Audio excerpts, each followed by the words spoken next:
Breakfast Club. We got a special guest in the building. Pharrell! Pharrell's here. That's not Pharrell. This ain't Pharrell? No. Charlamagne, you are so rude. Not for nothing when you walk by the window. I can't deal with this man. Charlamagne, look, he was like, that's Pharrell. Oh, that's not Pharrell. No, that's not Pharrell. It's not Pharrell. You get that a lot? Nah. Sebastian Mikael. It's the hat.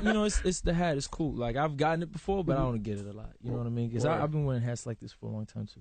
Got you. It's not a bad person to look like. You don't want to look like Charlamagne. That he could have said Charlamagne. Could y'all say his name? We said it. Sebastian Mikael. Oh, okay. Got Got you. Michael. What you think it was? Sebastian. What? He doesn't do his homework up there. Because it's two first names. You know, two first names isn't good when you're an artist. Like Sebastian Michael. Like just drop the Michael. A lot of artists got two first names. The Bash. Why the Bash? Well, anyway, Sebastian Mikael, congratulations on Speechless, your debut album. Thank you so much. I actually had a chance to see him perform. And I was with all my friends, and they were having a great time. Everybody was dancing in their seat. You know, they didn't know what to expect because it was their first time seeing you perform, and it's a really different experience. It is, definitely. I mean, it was fun because, like, you know, we trying to, like, mix in because, you know, I play guitar as my first instrument, so I'm trying to mix in, like, you know, playing guitar, performing, and then also having, like, a real entertainment, like, you know, fun, energetic show. You know what I mean? So that's really what we're shooting for. And it was great because we could really hear your voice. Yeah. It's not like the music is overwhelming your voice. It's That's very, good. you know, it felt like a little throwback-ish, kind of. It did. I'm definitely trying to bring back something that's more old school, but then mix it into, you know, my world and my generation, you know. The performance is very important for an R&B singer. It is. You can't be like a rapper. Rappers just can stand around, rap over tracks. I like to see Walk back R&B and singers forth across perform. the stage. Yeah. No, that's true though. Like that's like as an R&B artist, that's the most important thing. Like if you can perform live, like it just you last for longer. You know what I mean? Yeah. And especially this song with Wale, that was a huge song, and I don't think my friends didn't realize that was you. I saw that because when that song came on, all your friends was vibing. And I got up, I was like, oh shit. They was like, oh, okay, yeah, now we get it. Yeah. Now, hold on, who was at the show? Was it just Angela and her friends? How'd you know? She had some bad friends. Oh, okay. I was like, yeah, I banged No, a few we of sat them. right in front. I banged a few of them. Who was you? yeah, with? you did. None of the ones that were there. She was with Nikki. Oh no. Paris. Why you say that about Nikki, yo? You man.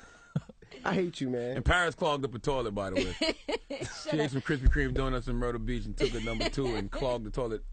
Clogged the toilet so bad they had to come fix it from downstairs. All right, now I had a question for you because during the show you said something and I was a little confused. You know, you talked about your girlfriend that you left behind in Sweden that was your main supporter, that was like your rock. And I was like, why didn't he go back and get her?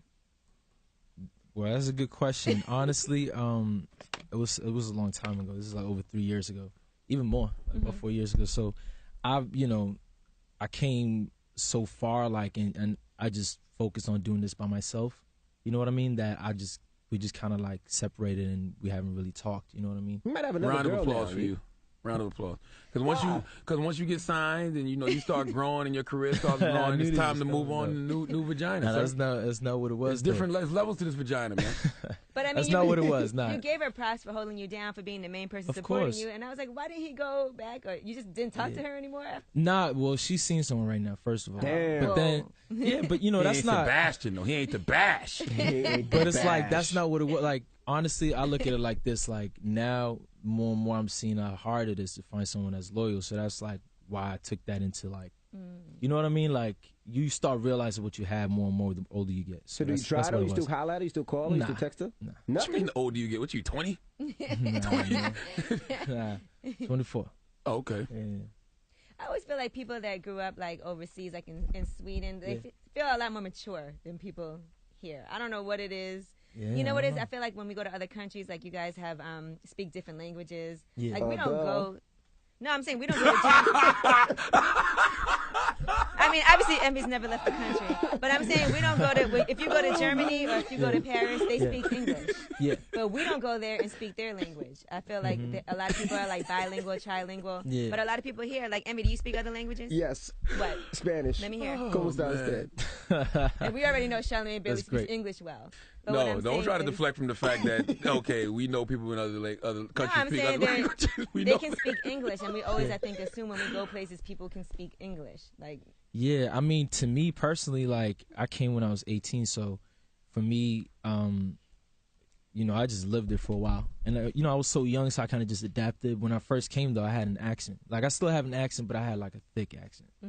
So you were Not born like in Sweden? Yeah. Okay. I'm born and raised over there, so when I first came, it was, I had to adapt quick. And plus, I didn't know any Swedish people, so I had to just kind of like get around and just learn the language. I feel like Quincy Jones, didn't he go to Sweden and get married? Yeah. He got kids in Sweden. Yeah, a lot of guys, I realize, love women in Sweden. Yeah. Why is beautiful. that?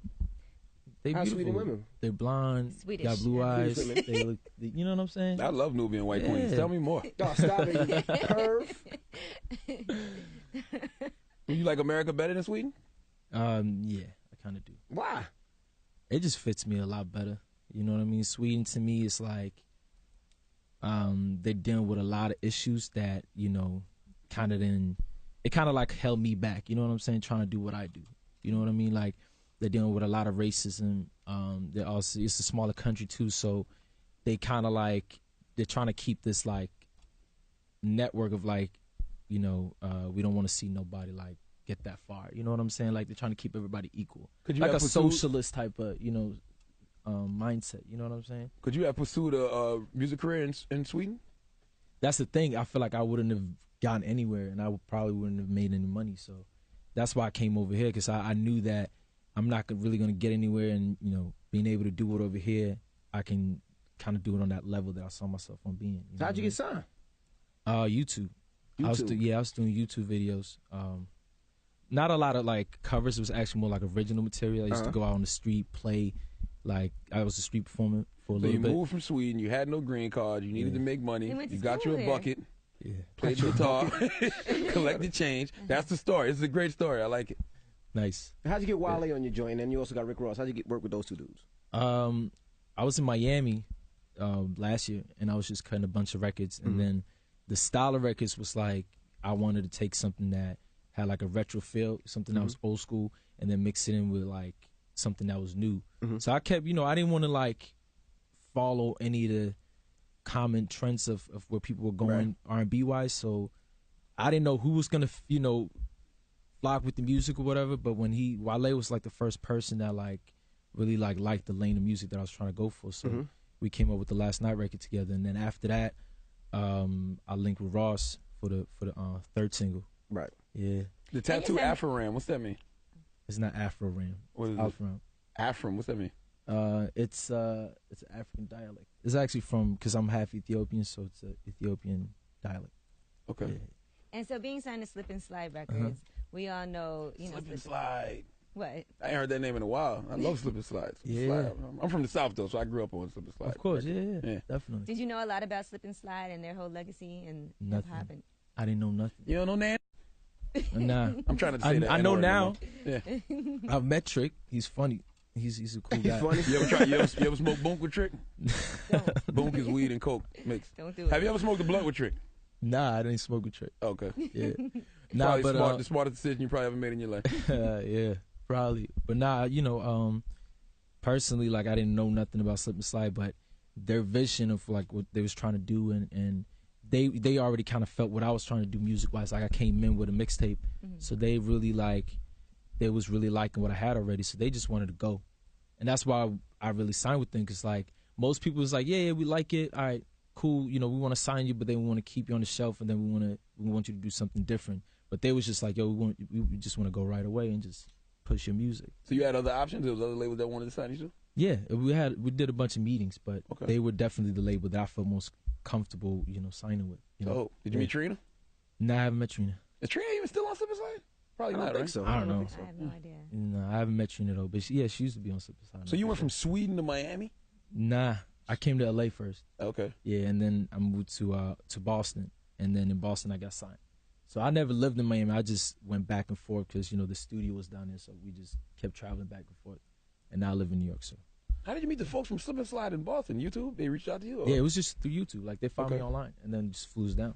Dope. Which is amazing, because a lot of artists always ask, how can I get my music heard? That's the main thing that people always come up to me and ask me, how can I get somebody to hear my music? How can I get a deal? Right. And I always tell them, you got to perform, you got to post your music on YouTube and do whatever it is, That's and people what you gotta will. do. If you're that great, somebody's gonna find you.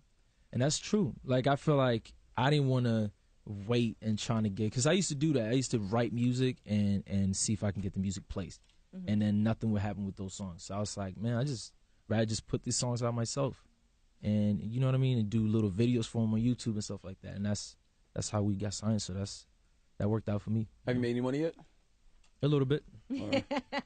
It's a grind. I'm not even gonna lie. Like, I'm not making money like that yet. But you know, I'm moving forward. You know what I'm saying? That's the most important thing. That's the most important thing. How'd you end up working with Tiana Taylor?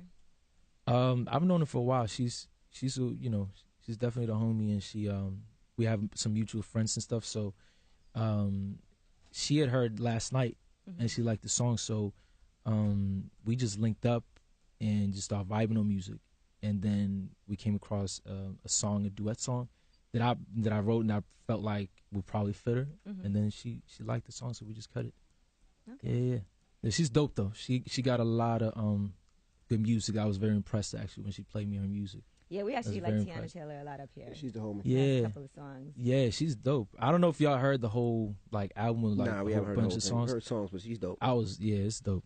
It's really dope. So what's the plan for Sebastian, Michael? Now you're going on tour. Yeah. And you got to do a homecoming concert back in Sweden. I don't know. Do they like you there? Like, do they embrace you? That's the thing. They don't like me over there. That's the problem. Yeah. Why? Like, nah, but you know, I never. Nah, not really. They just don't really acknowledge. Unless it's pop music or rock music, they don't really acknowledge. Yeah, Swedish is big on the rock music. Yeah, like they don't. It's certain like smaller urban communities that will like, you know, reach out and stuff like that. Like, oh, it's dope that, you know, we like what you're doing or whatever. But Sweden in general, they're not gonna start pushing or start supporting you unless you're really hot or you do pop and rock music. You know, so that's why I kind of just, you know, they're not an artist. I mean, they're not a country that would claim an artist from their country like that. You know what I'm saying? So what inspired you? Pop song and then... Yeah, if I do a big pop song with, you know. Would you do a big pop? Would you want to do a pop song, or you want to stay in? Not a EDM, not a flow. I wouldn't do that. Never say never. Got to go with the money. Or they might just take that song and turn it into a EDM song. They can do that. They can remix any of my songs and do that. Go That's right ahead. Cool. Yeah. So what inspired you then, like over in Sweden? Like, did concerts come over there? Like, what made you want to do R&B music over there? No, I mean, personally, it was my parents. Okay. You know, my mom was listening to a lot of like soul music growing up. So, you know, just hearing that growing up, I just kind of like, it just stuck with me. You know what I mean? And the other music that that was playing in Sweden at the time was like a lot of Europop. You know, a lot of that, like, you remember like Aqua and all them like little pop groups from back in the 90s. That was everything that Sweden was about at the time. So I was just interested in that style of music, and I kept working on it, and I was just curious about how to create it. So that's how I started. So you never had a boy band in Sweden? Nah. Oh. Never had a boy band. They call me geographically challenged, but Sweden and Switzerland, two different things, right? Yes. Yeah. Okay. Oh my God. So the album's in stores right now. Tell them the name of the album. Album is in stores. It's crazy. What's the name of the album? It's called Speechless. Speechless, and we appreciate why you the joining title us. Speechless? It talks about my whole journey, coming from Sweden, coming over here, and like my whole struggle trying to be an artist. And honestly, you know, growing up, I was getting a lot of like people would doubt me, and I used to have big dreams, and people would kind of like shoot me down and like, yo, like that's not gonna happen, because you know where I'm from, people don't really come out of Sweden. You know what I'm saying? People don't really move. So you know, this has always been my dream. So finally being able to do this, it's like a blessing to me. So I just named it Speechless because that's how I feel. You know what I mean? That is true though, because I don't know nothing about Sweden. I know Swedish fish. I've been to Malmo before. Oh, you been over there? Yeah, I've been to Malmo. How you like it? It's good because I've been on tour, you know, before, and I know after the tour, when I worked for Wu-Tang, the guys all wanted to go back to Sweden. Oh, you was with Wu-Tang out there. Yeah. They popular out there. Like they be. One of my friends was actually opening up for them on a whole tour, and they was going through Sweden and stuff like that. Yeah, and they were like, after the tour, we back to Sweden. Yeah, they love Sweden. Wow. Charlamagne's like, I gotta get to Sweden. Yeah, man. No, I don't want to be there. Sebastian don't want to be there. He's from there. Why would I want to go there? Nah, it's different if you go. It's different if you go visiting. there. Yeah, if you're visiting, it's way different. Yeah. All right. Well, we have Sebastian, Michael. We appreciate you joining us. Appreciate it, man. And it's The Breakfast Club.